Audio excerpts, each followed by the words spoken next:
Thank you for joining us again for Journey of the Spirit Keepers.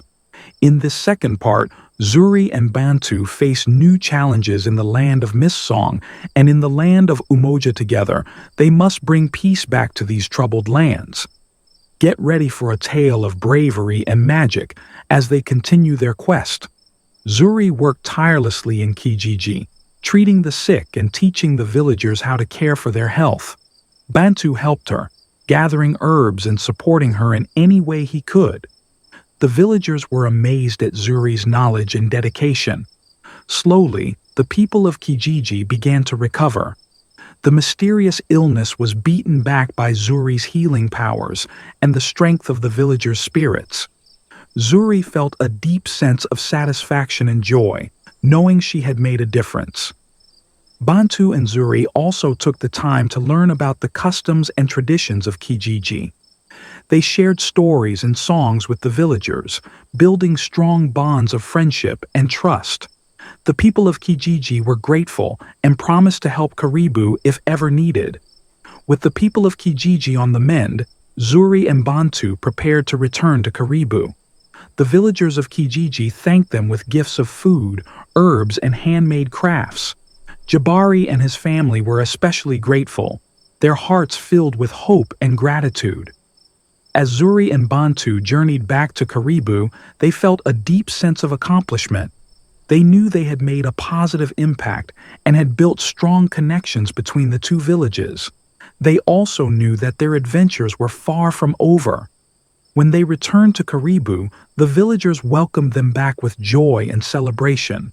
Zuri and Bantu shared their stories of Kijiji, inspiring everyone with their bravery and kindness. Back in Karibu, Zuri felt the pull of the stone circle once more. She knew that her journey with the circle's magic was not yet complete.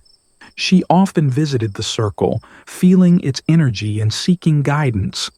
One night, as she stood in the circle, the carved stone in her pocket began to glow.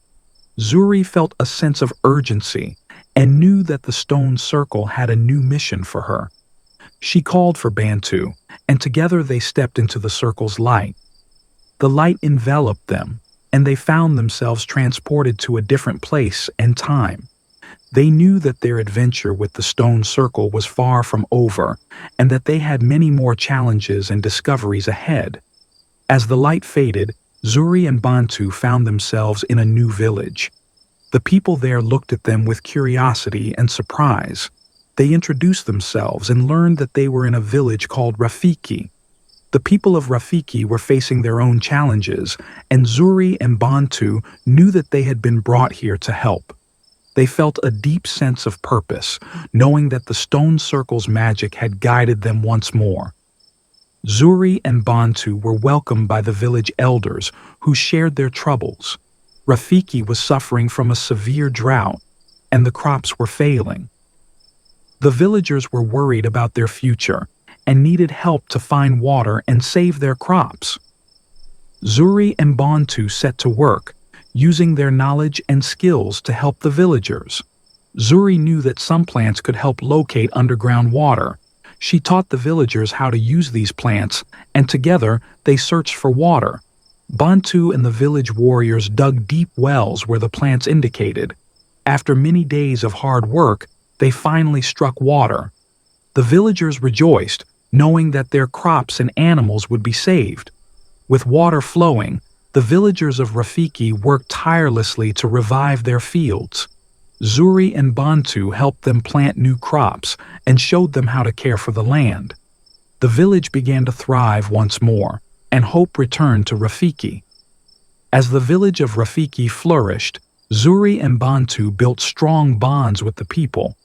They shared stories and wisdom, learning from each other's cultures. Zuri taught the villagers about healing herbs, while Bantu shared his knowledge of protection and hunting. The children of Rafiki loved listening to Zuri's stories of Nyumbani and Karibu. They marveled at the adventures she had experienced and dreamed of their own future adventures. Zuri felt a deep sense of joy, knowing she was inspiring the next generation. Bantu, too, found joy in teaching the young warriors of Rafiki. He trained them in the ways of bravery and strength, helping them become strong protectors of their village. The bonds they built with the villagers were strong and filled with mutual respect and admiration. To celebrate the newfound prosperity and the bonds they had formed, the village elders decided to hold a festival of unity. It was a grand celebration of music, dance, and feasting, bringing together the people of Rafiki, Karibu, and even neighboring villages. Zuri and Bantu were honored guests at the festival. They danced with the villagers, shared stories by the fire, and enjoyed the delicious food prepared for the occasion.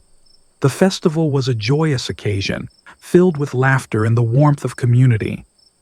During the festival, Zuri and Bantu were presented with gifts from the villagers as a token of their gratitude. Zuri received a beautiful necklace made of beads and stones, symbolizing the unity and strength of the village. Bantu was given a finely crafted spear, representing his bravery and protection. As the festival came to an end, Zuri felt a familiar pull from the stone circle. She knew it was time for her and Bantu to continue their journey. They said their farewells to the villagers of Rafiki, promising to return one day. The villagers, grateful for Zuri and Bantu's help, gave them provisions for their journey and blessings for their safe return. Zuri and Bantu made their way back to the stone circle, feeling the weight of their mission and the joy of their accomplishments.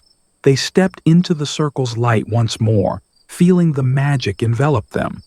As the light transported them, they knew they were being guided to another place and time where their help was needed. When the light faded, Zuri and Bantu found themselves in a land shrouded in mist. The air was cool, and the landscape was unlike anything they had seen before. They had arrived in a village called Mist Song, named for the thick mist that always covered the land. The people of Mist Song were kind but cautious, and they welcomed Zuri and Bantu with curiosity. They explained that the mist was magical and had protected their village for generations. But recently, the mist had become darker and more threatening. The village elders believed that something was wrong with the source of the mist, a sacred spring deep in the forest. Zuri and Bantu knew they had to find and heal the spring to restore balance to Mist Song. Zuri and Bantu set off with a group of Mist Song villagers to find the sacred spring. The journey was challenging, as the thick mist made it difficult to see and navigate. But Zuri used her knowledge of the forest and the carved stone to guide them. As they ventured deeper into the forest, they encountered strange creatures and magical beings. Some were friendly and offered guidance, while others were hostile and had to be avoided. Zuri and Bantu remained vigilant, protecting the villagers and moving forward. After several days, they finally reached the sacred spring. It was a beautiful place, but the water was dark and polluted. Zuri and Bantu knew they had to cleanse the spring to restore its magic. Zuri used her healing herbs and knowledge to cleanse the water, while Bantu and the villagers worked to clear away the debris and restore the area. They chanted prayers and songs, calling on the spirits of the forest to help them. As they worked, the water began to clear, and the mist around them lightened. The magical energy of the spring returned, and the forest seemed to come alive with light and color. Zuri felt a deep connection to the land and its magic. With the spring cleansed, the mist around Mist Song returned to its protective and gentle nature. The villagers were overjoyed, knowing that their home was safe once more. They thanked Zuri and Bantu for their bravery and wisdom. Before leaving Mist Song, the villagers presented Zuri and Bantu with gifts of gratitude. Zuri received a vial of water from the sacred spring, said to have powerful healing properties. Bantu was given a cloak made from the mist itself, which would protect him from harm. The villagers of Mist Song promised to remember Zuri and Bantu's bravery and to keep the spring safe. Zuri and Bantu felt a deep sense of accomplishment, knowing they had once again made a difference. As they prepared to leave, the stone circle's magic called to them. They stepped into the light, ready for their next adventure. They knew that their journey was far from over, and that there were still many places and people who needed their help. Zuri and Bantu emerged from the light in a village called Umoja. The villagers greeted them with urgency and concern. Umoja was facing a threat from a group of raiders who were attacking and stealing their food and supplies. The village elders explained that the raiders were ruthless and had driven many families from their homes. Zuri and Bantu knew they had to help protect Umoja and bring peace to the village. They began by strengthening the village's defenses and training the villagers to protect themselves. Bantu shared his skills in combat and strategy, while Zuri used her healing knowledge to care for the wounded and ensure everyone was strong and healthy. Zuri and Bantu worked tirelessly to prepare Umoja for the impending battle. They fortified the village, set up lookout points, and organized the villagers into groups for defense.